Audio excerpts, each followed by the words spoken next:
Shalom Bapak Ibu Saudara sekalian yang dikasihi Tuhan, selamat pagi. Bersyukur untuk kasih setia Tuhan di dalam kehidupan kita. Ia tidak pernah membiarkan kita berjalan sendiri, melainkan tangannya yang penuh dengan kasih selalu menggenggam kita erat, selalu menopang kita. Apapun musim hidup kita, Tuhan beserta kita. Saudara, mari sebelum kita akan membaca merenungkan firman Tuhan pagi ini, kita satukan hati kita berdoa kepada Tuhan. Mari kita berdoa. Bapa, kami mengucap syukur untuk hari ini, ketika kami boleh sekali lagi diberikan kepercayaan untuk melanjutkan kehidupan kami. Kami menyadari semua adalah karena kasih kemurahan Tuhan.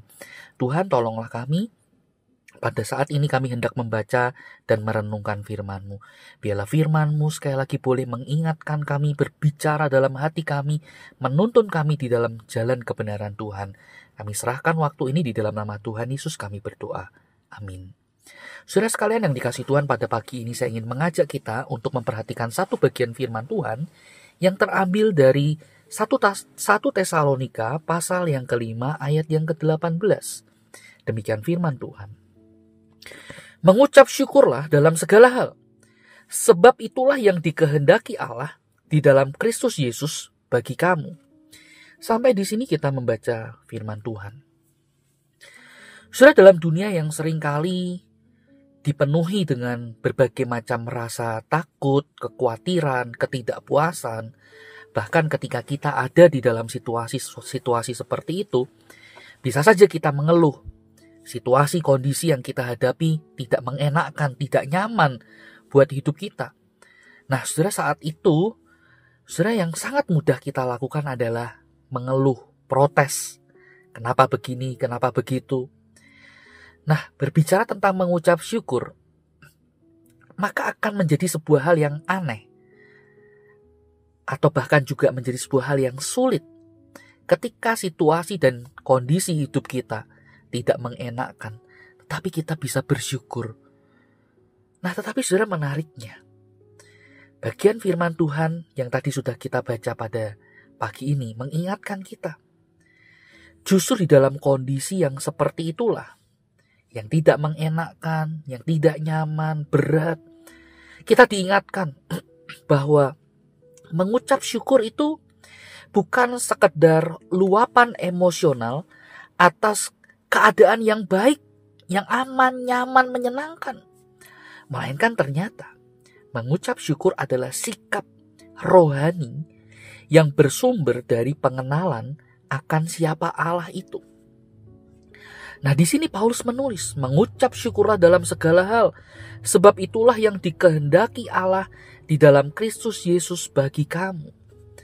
Saudara, Paulus menggunakan frasa dalam segala hal.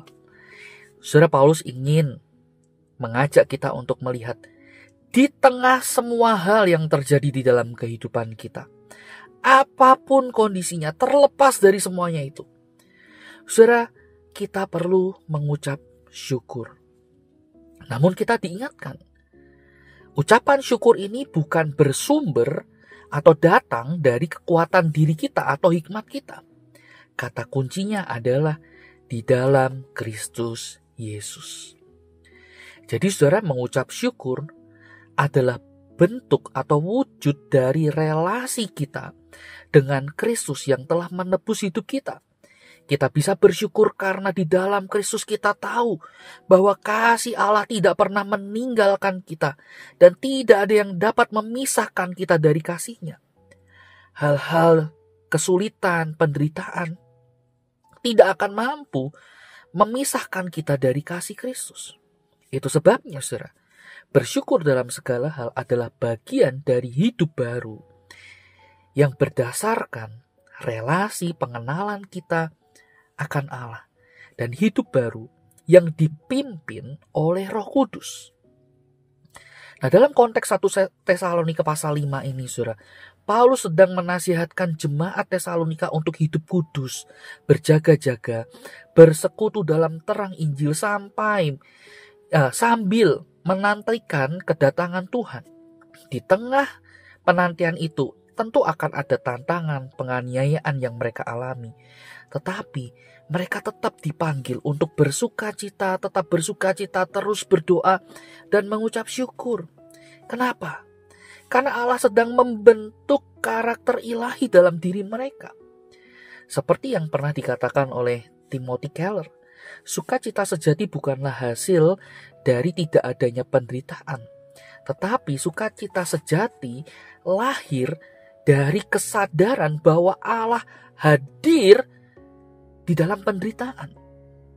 Nah, surah inilah yang menjadi kekuatan dan sumber ucapan syukur kita.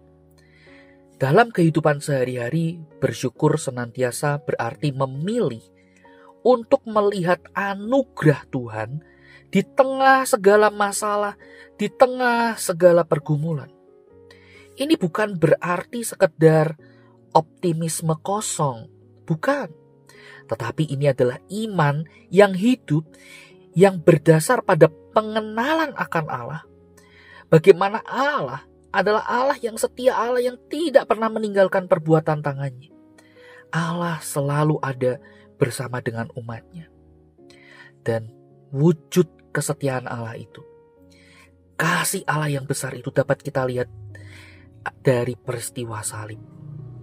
Di salib, saudara, kita melihat bukti kasih terbesar, dan itu menjadi dasar syukur kita yang tidak tergoncang. Maka saudara, mari engkau dan saya melatih hati ini untuk berfokus, untuk memilih melihat anugerah Tuhan, kebaikan Tuhan di atas segala pergumulan yang kita hadapi. Dan dalam terang Injil kita melihat bahwa di dalam Kristus, saudara, ada banyak berkat yang Ia telah curahkan pada kita.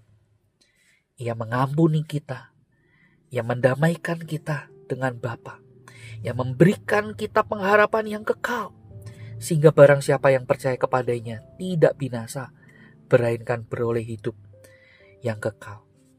Inilah saudara yang menjadi dasar syukur kita di hadapan Tuhan. Kiranya Tuhan menolong kita. Mari kita berdoa.